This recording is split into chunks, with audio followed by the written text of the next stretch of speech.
Terima kasih saudara Anda masih bersama kami. Seorang pengedar sabu-sabu jaringan antar pulau digerebek polisi di rumahnya di Jember. Dalam aksinya, pelaku menggunakan modus ranjau sehingga polisi sempat kesulitan melacak jaringannya. Tersangka pengedar sabu-sabu berinisial AN hanya bisa terdiam saat polisi menggerebek rumahnya di desa Paleran, Kecamatan Umbul Sari, Jember. Penggerebekan yang turut disaksikan oleh Ketua RT membuat pelaku tak berkutik setelah polisi menemukan sejumlah barang bukti di rumahnya.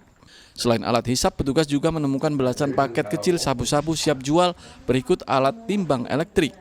Pelaku merupakan pengedar sabu-sabu jaringan antar pulau yang mendapatkan barang haram dari seorang pengedar di wilayah Pulau Bali. Oleh pelaku, sabu-sabu kemudian diedarkan di Jember dengan modus ranjau sehingga sempat membuat polisi kesulitan melacak jaringan ini. Kemudian dia akan menaruh secara ranjau atau secara acak di titik-titik tertentu, dia foto, kemudian dilengkapi dengan Gmap, kemudian dikirimkan kepada sang bandar yang bernama FR. Selanjutnya FR menjual kepada pihak lain yang berada di khususnya Kabupaten Jember. Jadi ini perdagangan antar pulau dari Pulau Bali ke Kabupaten Jember. Sasaran pengguna apa?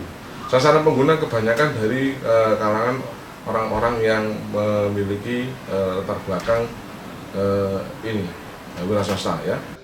Atas perbuatannya, pelaku akan dijerat Undang-Undang Narkotika dengan ancaman hukuman hingga 20 tahun penjara. Tom Iskandar melaporkan dari Jember. Saudara, tim reserse kriminal Polsek Rungkut meringkus maling motor di kawasan Jalan Darmo, Surabaya. Penangkapan berlangsung dramatis karena pelaku berusaha melawan dan kabur saat akan ditangkap. Bahkan petugas terpaksa melepaskan tembakan peringatan ke udara.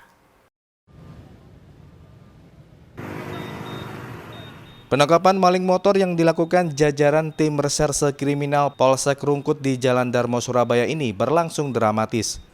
Pasalnya, anggota polisi yang membuntuti pelaku sejak dari Jalan Style Surabaya ini terpaksa melepaskan tembakan peringatan lantaran pelaku berusaha melawan dan kabur. Penangkapan pelaku curanmor ini dari kecurigaan anggota Opsnal Polsek Rungkut yang mendeteksi bahwa pengemudi mobil dengan nomor polisi L1344MB merupakan pelaku curanmor yang sudah 2 kali beraksi di wilayah hukum kawasan Polsek Rungkut dan masuk dalam daftar pencarian orang atau DPO. Polisi awalnya melakukan upaya preventif memeriksa identitas pelaku, namun pelaku justru kabur hingga sempat terjadi kejar-kejaran. Sesampainya di kawasan Jalan Darmo, Surabaya, polisi terpaksa melepaskan tembakan peringatan dan anggota yang melakukan pengejaran juga sempat mengalami luka-luka akibat terseret mobil pelaku. Namun pelaku akhirnya berhasil ditangkap dan digelandang ke Mapolsek Rungkut. Jadi memang itu tadi, karena memang pelaku tidak kooperatif, sempat kami keluarkan tembakan peringatan sampai akhirnya harus ditangkap paksa. Dan kabarnya tadi ada anggota juga sampai terseret. Ya, gimana ya? Betul, ya itu makanya tadi memang pelaku tidak kooperatif, dia sempat nabrak beberapa warga juga, termasuk juga anggota kami juga sampai luka-luka juga. Untuk anggota yang terluka sudah di ini? Ya syukur alhamdulillah lukanya luka ringan ya, jadi masih bisa beraktivitas, tidak ada luka yang serius. Polisi masih mengembangkan kasus ini karena diduga pelaku terlibat dengan sindikat jaringan curanmor antar kota yang kerap meresahkan warga kota Surabaya. Dari Surabaya, Ari Purwanto melaporkan.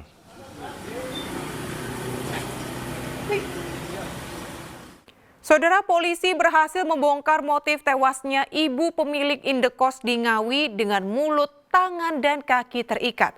Kepada polisi, pelaku pensiunan TNI Angkatan Udara mengaku awalnya ingin mencuri harta benda korban, namun karena terpergok, korban akhirnya dihajar hingga tewas.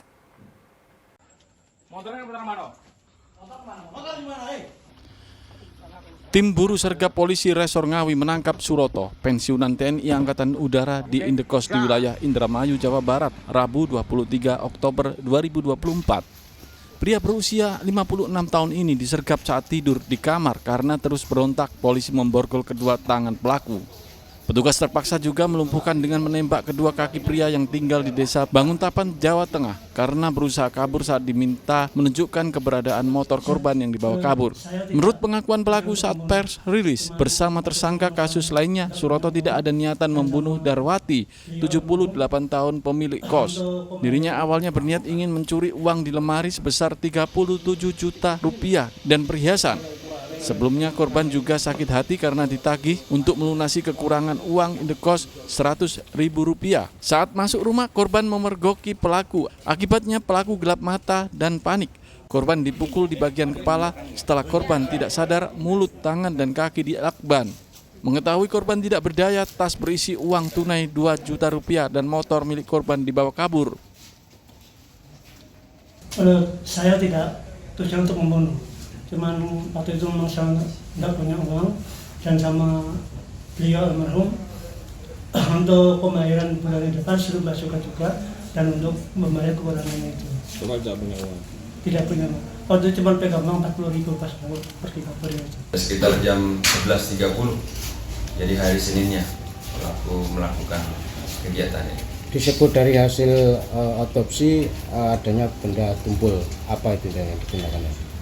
Ya, tadi yang saya sebutkan pengakuan korban sudah pengakuan tersangka memukul korban sebanyak 7 kali di bagian wajah. Tangan kosong.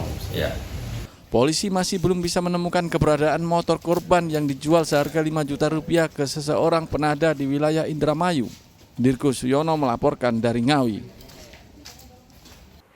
Diduga sopir mengantuk, minibus di Mojokerto tabrak truk, pengemudi minibus terluka. Informasi selengkapnya akan kami sajikan sesaat lagi.